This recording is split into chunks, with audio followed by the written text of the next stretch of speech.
അങ്ങനെ പാർട്ടികൾ അവരവരുടെ ലക്ഷ്യങ്ങൾ പ്രഖ്യാപിച്ചുകൊണ്ടിരിക്കുകയാണ്. ഇതാ LDF ഈ നിയമസഭാ തെരഞ്ഞെടുപ്പിൽ ലക്ഷ്യം വയ്ക്കുന്നത് 110 സീറ്റ്. മുഖ്യമന്ത്രി മന്ത്രിമാരുമായി കൂടിക്കാഴ്ച നടത്തി. വികസന പ്രവർത്തനങ്ങൾ ഊന്നിപ്പറയണം, തിരിച്ചടി ഉണ്ടായ സ്ഥലങ്ങളിൽ പ്രത്യേക ശ്രദ്ധ വേണമെന്നും മുഖ്യമന്ത്രി മന്ത്രിമാരോട് നിർദ്ദേശിച്ചിട്ടുണ്ട്. അമൽ തെനമ്പറമ്പിലുണ്ട്. അമൽ, നേരത്തെ കോൺഗ്രസ് 100 എന്നതാണ്, ഒരു 10 കൂട്ടിപ്പിടിക്കുകയാണല്ലേ?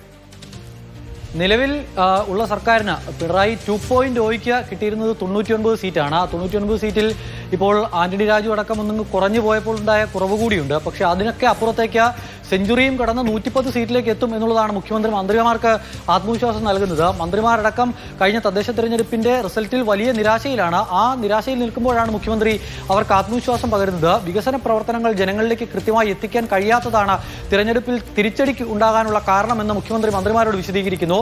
വികസന കാര്യങ്ങൾ കൃത്യമായി ഊന്നി പറഞ്ഞുകൊണ്ട് തിരഞ്ഞെടുപ്പിലേക്ക് വരാനിരിക്കുന്ന നിയമസഭാ തിരഞ്ഞെടുപ്പിലേക്ക് പോയാൽ 110 സീറ്റ് നേടാം എന്നുള്ളതാണ് മുഖ്യമന്ത്രി പറഞ്ഞു വെക്കുന്നത്. കോൺഗ്രസിന്റെ പ്രതീക്ഷ കഴിഞ്ഞ തദ്ദേശ തെരഞ്ഞെടുപ്പിലെ വിജയത്തിന്റെ അടിസ്ഥാനത്തിൽ ഉള്ള വിലയിരുത്തലിൽ 100+, എന്നുള്ളതാണ്. വി ഡി സതീശൻ അടക്കമുള്ള നേതാക്കൾ ആവർത്തിച്ച് പറഞ്ഞുകൊണ്ടിരിക്കുന്നത്.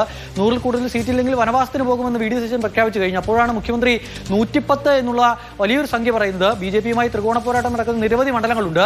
അങ്ങനെ വരുമ്പോൾ അവശേഷിക്കുന്ന 110 സീറ്റ് ഏകപക്ഷീയമായി CPM എന്ന് പറയുമ്പോൾ മറ്റിടങ്ങളിൽ മാത്രം മത്സരം എന്നുള്ള തരത്തിലുള്ള പ്രതീക്ഷ, അതിനുള്ള ആത്മവിശ്വാസം എവിടെ നിന്നാണ് മുഖ്യമന്ത്രിക്ക് കിട്ടുന്നത് എന്നുള്ളതാണ് അറിയേണ്ടത്. എന്തായാലും വലിയ ആത്മവിശ്വാസം പങ്കുവയ്ക്കുന്നു. തദ്ദേശ തെരഞ്ഞെടുപ്പിലുണ്ടായ തിരിച്ചടി ഒരു താൽക്കാലിക പ്രതിഭാസം മാത്രമാണ്. നിയമസഭാ തെരഞ്ഞെടുപ്പിൽ അതുണ്ടാകില്ല. അതിനാൽ തന്നെ പ്രവർത്തകരും മന്ത്രിമാരും പാർട്ടിയുടെ താഴെത്തൊട്ടുള്ള പ്രവർത്തകർ മുതൽ നേതാക്കന്മാരടക്കമുള്ളവർ ഒന്നിച്ചിറങ്ങിയാൽ ഇത്തവണയും 3.0 ആവർത്തിക്കാമെന്നുള്ള പ്രതീക്ഷ പങ്കുവയ്ക്കുകയാണ് മുഖ്യമന്ത്രി.